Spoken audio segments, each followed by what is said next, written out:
So this is Tech Math 2, and we're in section 8-1, and we're going to do 8-2 also today. And just so the whole class remembers, 1 April is the instructor's birthday, 1 April 50, so that makes him, what's that, 64. So that brings us to the Beatles song of Will You Still Need Me When I'm 64? And a show of hands, and the entire class is ignoring me as usual. Okay, and today is the 31st of March, if anybody cared, on the day that this guy was made. Okay, so we have rules, and these are rules for exponents. So if I have a raised to the m times a raised to the n, then that's just going to be a raised to the m plus n.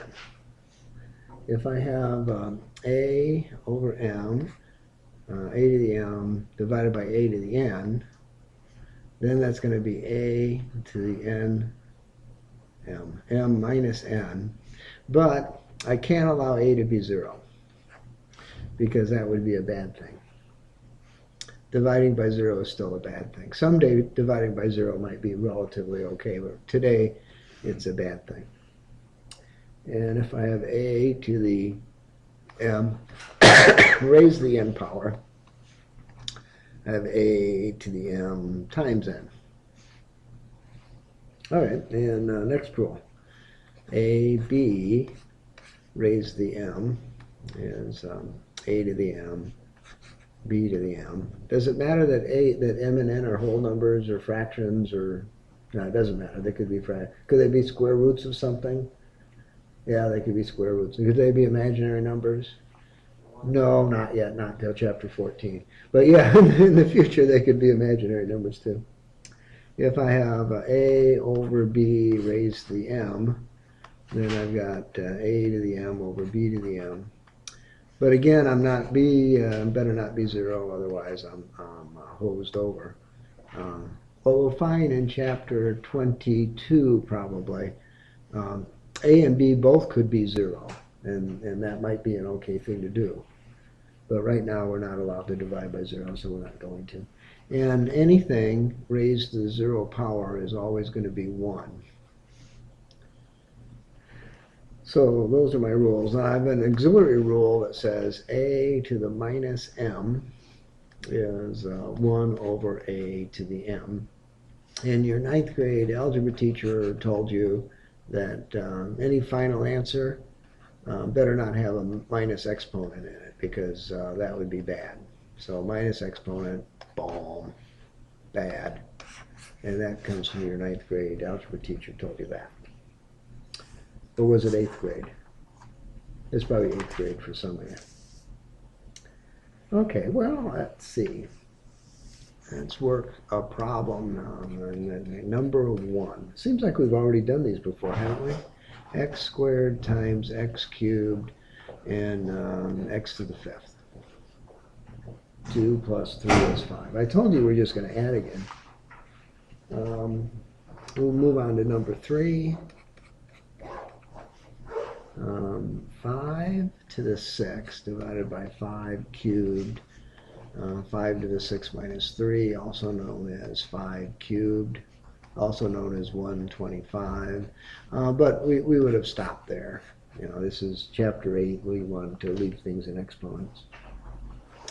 Go to number 4. Y squared over y to the minus to the 5th. So it'd be y to the 2 minus 5, y to the minus 3, and then would say, well, you know, my 9th grade algebra teacher would not like that. They would rather see that as my final answer, and so that's what we would do. And look at number 5.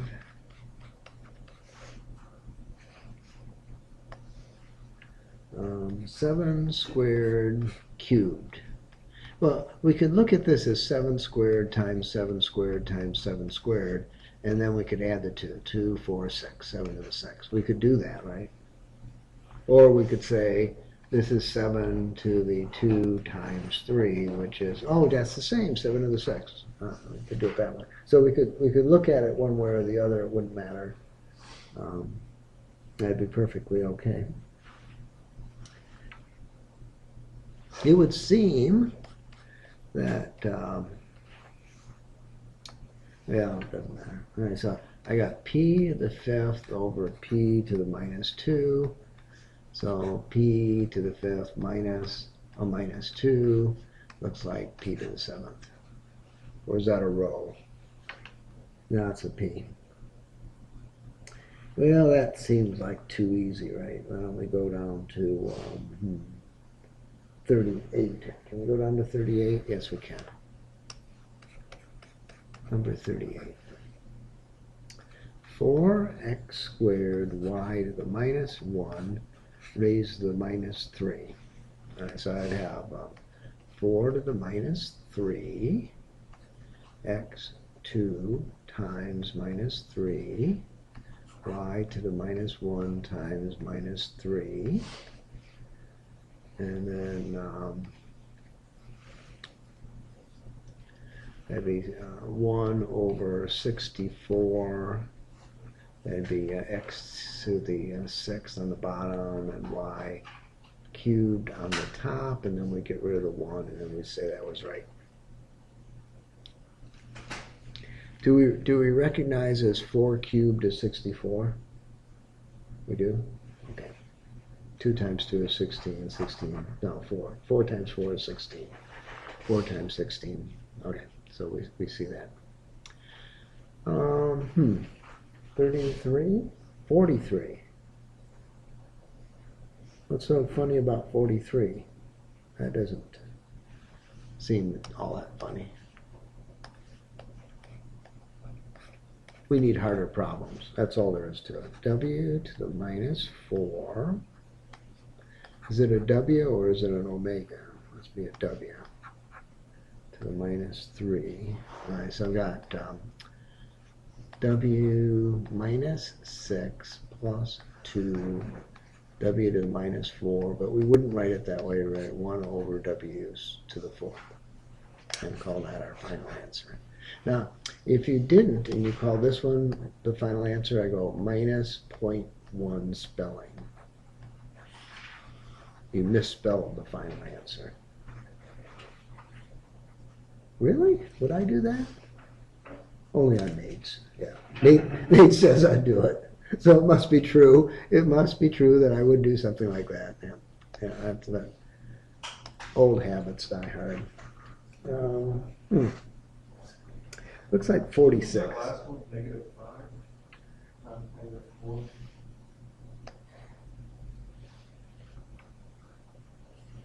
So if I, yeah, if I put a 7 here, for example, if I went minus 4 minus 3 is 7, you mean, is that what you're complaining about? Yeah, is that better? Yeah. Yeah, well, you know, never can tell what the instructor might try to get away with. It almost did. 46. Almost got away with that one. T to the minus 4, t to the minus 3, t cubed, t to the minus 1. All right, so I'm going to have 1 over t to the 3 plus 4 plus another 3 minus 1, 1 over t to the 9th.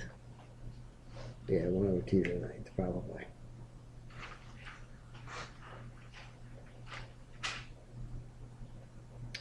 All right, moving down to 55. A squared over a to the minus 4 to the cubed power. All right, so I say a to the 6th cubed, and then we'd end up with a to the 18th. Yeah, that was okay. Have a look at 59. 59. Now, whatever we do, we're going to do it again, right? And then after we're done doing it again, we're going to do it again, right? And then after we've done it again the second time, we're going to do it again the third, right? So the whole Tech Math book is just some great day, somebody in the class will get 100 on one of these tests. I just know that one. 2a to the 4th, b to the 0, which is pretty silly, but you even put there, right? Cubed. All right, so 2 cubed is 8. And then I've got a to the 12th, and b to the 0 is 1, so I wouldn't write it down. And then I'd have c to the minus 6. Way to go. Anybody going to complain about that? Plus 6. There, that's better. That better? That was 59. I guess we'll do 72, and then we'll move on to the next section. Anybody going to tell me? I have to do 51 yet? 61. 61. Okay, 61. Well, I figured that it was so pathetically easy you didn't want me to do it. 14 a cubed b to the minus 8, 2 a to the minus 2, b to the minus 4 squared. All right, well, assuming that I wrote it down right, 2 goes into there, so I got 7 a to the 5th divided by b to the 4th squared. So that goes up there, I get a 5, the minus 8 goes on the bottom, I get a 4. All right, so 49 a to the 10th divided by b to the 8th. Okay, so back to what I was saying. Does anybody want to tell me the answer to 72? 2. What? Answer's 2. Anybody else want to give me the correct answer to number 72? Huh? Does that matter? It's 1.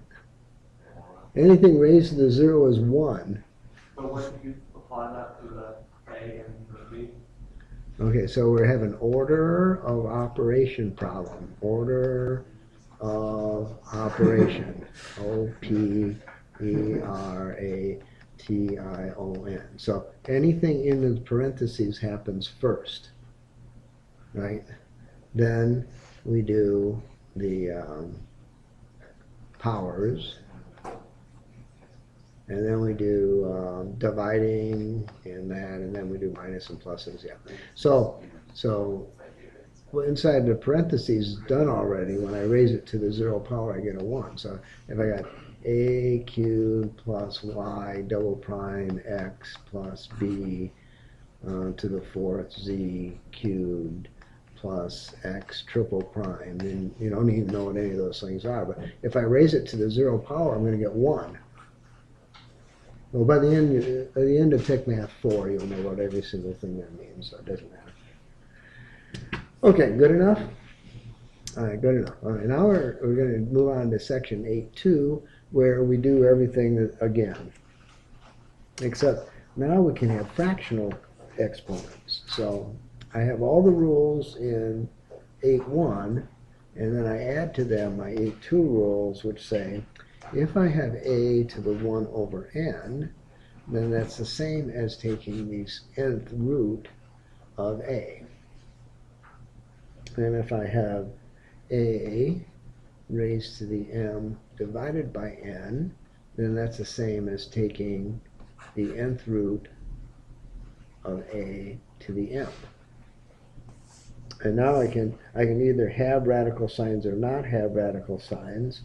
Right now, my a is going to have to be greater than or equal to 0 because I'm not dealing with imaginary numbers. So, because I'm in chapter 8, I'm stuck with doing only real things. Okay, so back to problem number 1. So 36 to the 1/2 is the same as the square root of 36, which is the same as 6. And number 2, 49 to the 1/2 is the same as the square root of 49, which is the same as 7. Number 2. And number 3, 64 raised to the 1/3 is the same as the cube root of 4 cubed, which is the same as 4.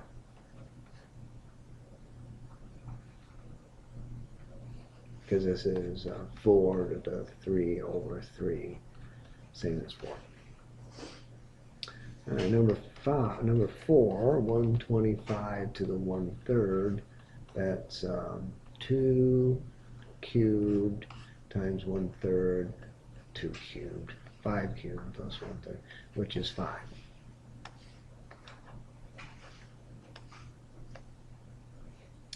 All right, now, these problems all go in your calculator. You can just put it in your calculator. It's going to tell you the answer, so that shouldn't be too much of a mystery.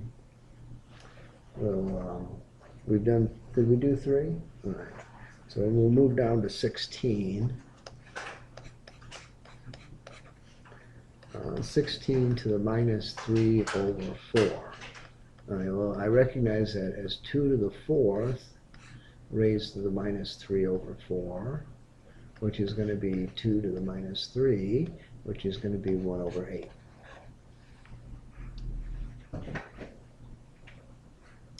And if I put that in the calculator, I get the same thing, right? So if I put in 16 raised to the minus 3 divided by 4, and 1/8, yeah. So that's no mystery there. All right, turning the page. All right, we'll look at 21. 25 over 16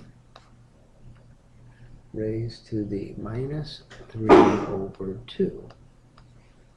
Okay, so I've got 5 squared over 4 squared to the minus 3 over 2. So I've got 4 cubed over 5 cubed, 64 over 125. Okay, nothing up my sleeve, that was okay.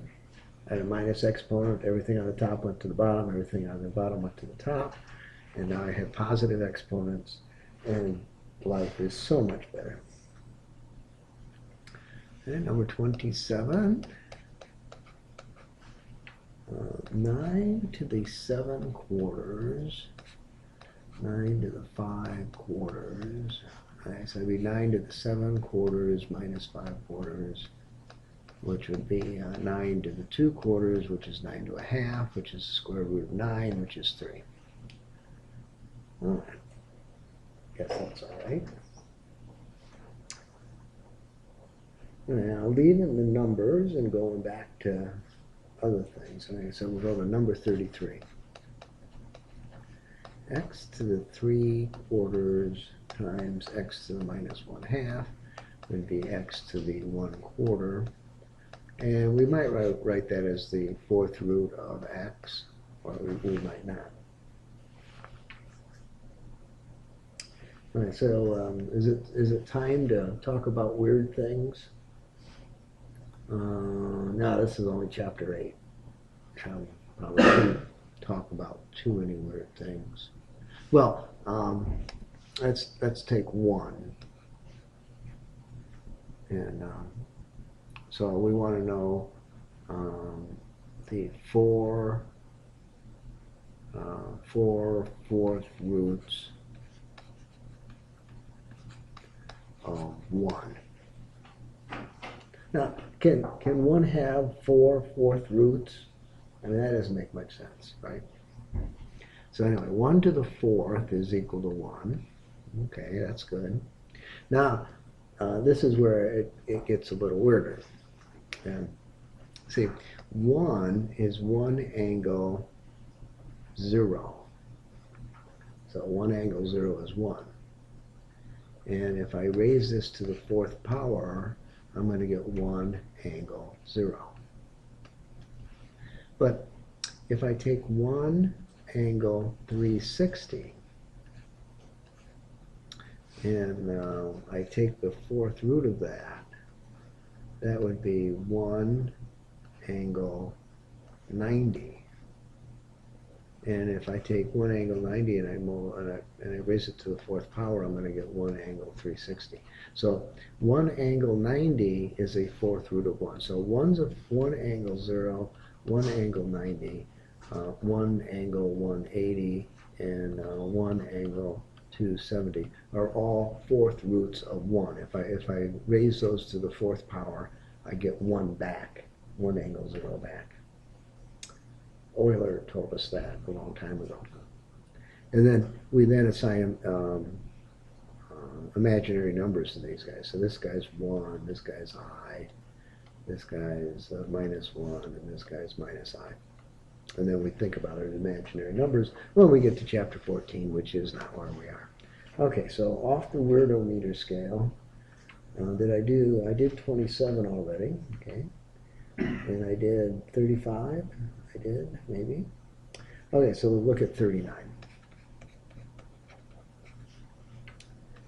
X to the 2/5 times x to the -4/5 to the 5/6. Okay, well, so that'd be x to the -2/5 to the 5/6.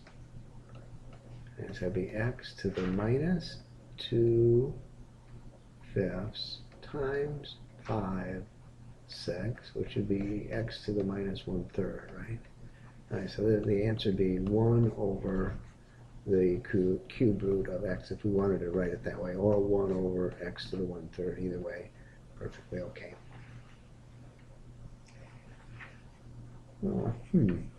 Okay, we'll look at 47.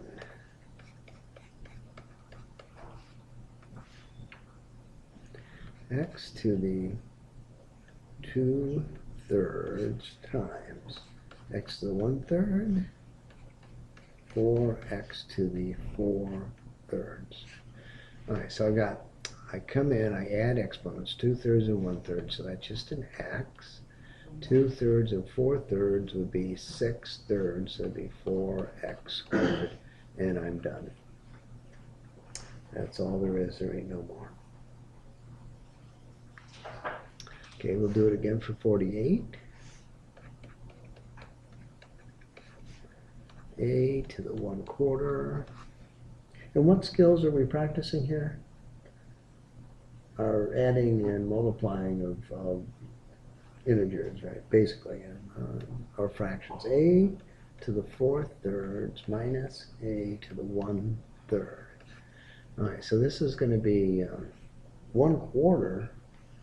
Okay, so we got a to the 1/4 plus 4/3 minus a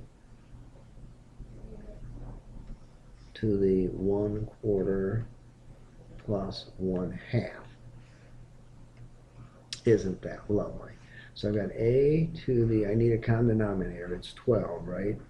So that means I've got 16 plus 3 is 19/12. 19/12 minus a to the 3/4. And that looks weird.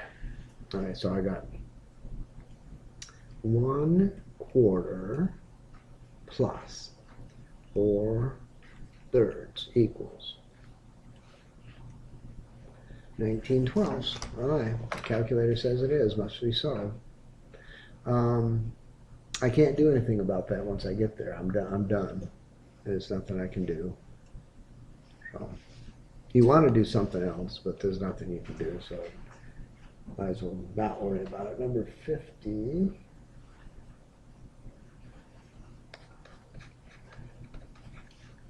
Um, 2s to the 3/4 times s to the 1/2 minus 3s to the minus 3 quarters. Well, that's convenient. All right, so I've got 2s to the 5 quarters minus 6, and I'm done. That's all there is. There ain't no more. I add the exponents, I get a 0, s to the 0 is 1, 2 times 3 is 6. Okay. Number 55.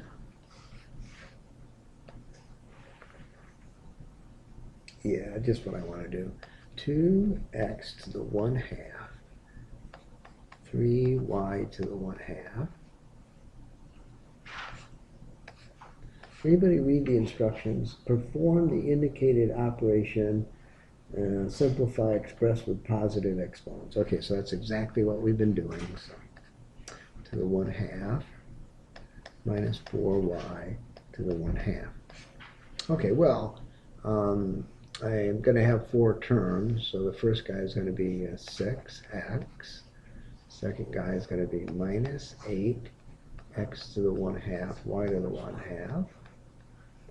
Next guy is going to be 9x to the 1/2, y to the 1. What's the problem? Before you get too far into that, you're doing Minus 56. 12y to 12y.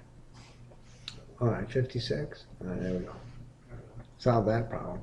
All right, so I got 6x. I've got a plus x to the 1/2, y to the 1/2, minus 12y. There we go. 56, all done. All right, back to 55. Oh, I know I didn't want to do 55. It was too easy. I was waiting for somebody to go to the board and do it for me.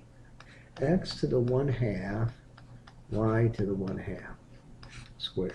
Now, from chapter 2, probably, we know that a plus b squared is a squared plus 2ab plus b squared. We know that. So this answer is going to be x plus 2x to the 1/2, y to the 1/2, plus, that's not 1/2, y.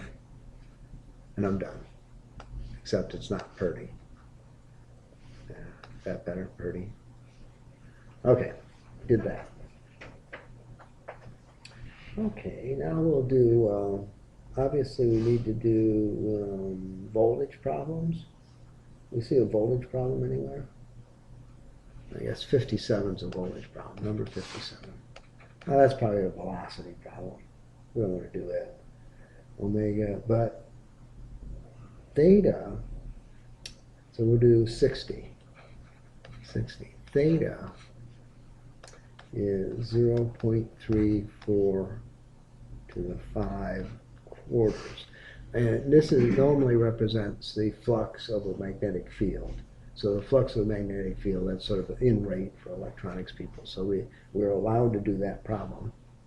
And T is 0.0001.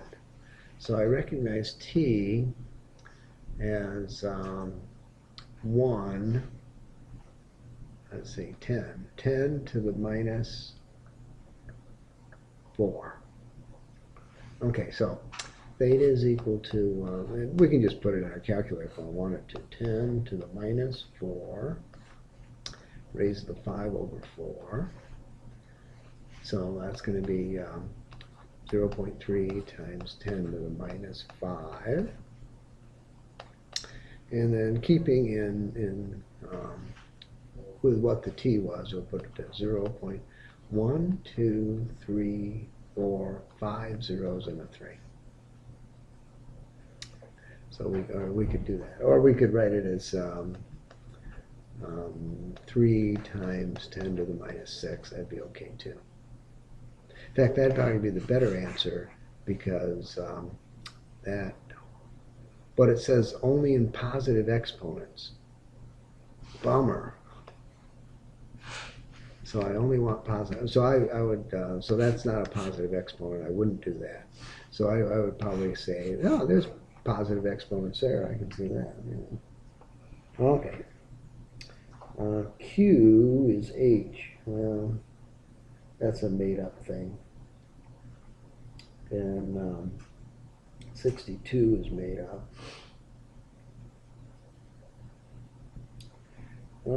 65 isn't made up though, but so we'll do 65. Number 65. F, which is frequency, is 2 over pi times 3. E is probably the electric field.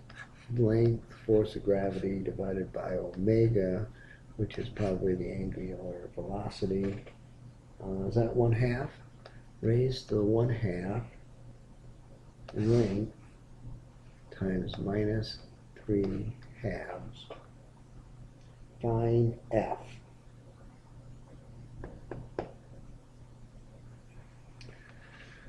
Okay, if I must. All right, so F is 2 over pi 3 times 4 times another 4 times g, which is 32. So that's 32 feet per second. So we're in feet per second on the problem. And 6 is in omega, which makes it pretty weird. 1/2. And then we're going to go with the L again, 4 to the minus 3 over 2. Okay, well, let's see. 3 goes into there twice, and 2 goes into there 16 times. And 16 times 16 square root is 16. So I'm going to call this 2 pi. I'll call this guy 16. And then the square root of 2 is, square root of 4 is 2, and 2 cubed is 8. So we're going to divide by 8. And we're going to call this 4 over pi. How did I turn to green? Anybody know? Did it do it automatically? Probably not. Or I could have just put it in my calculator directly, one right after the other, in parentheses in the right spot. All right, 66. J is the joules, and I got 2 times 10 to the minus 6. Magnetic field would be newtons per coulomb. So it'd be 9 to the 3 halves divided by d squared. Now how come I put a 9 in for E, but then I didn't put a 2 in for D? That doesn't make any sense. 2 squared. Right, now the square root of 9 is 3. 3 cubed is 27. So I'm going to have 27 over 4 times 2 times 10 to the minus 6. 2 goes into there twice, and 2 goes into there. 13.5 times 10 to the minus 6. And we wouldn't write it that way. We would call it 1.35 times 10 to the minus 5. But then that begs the issue of having a negative exponent. Wait a minute. The following formulas involve common exponent, blah, blah, blah. Evaluate as indicated. Okay, so we don't have to follow the same rules we had to follow for 31 and 56, which says only give me positive exponents, following a different set of rules. So that would be perfectly okay too. Okay, questions? Why didn't we do chapter 8 first? Is that what you want to know? Yeah, we probably should have. I mean, it would have been just as easy to do chapter 8 first.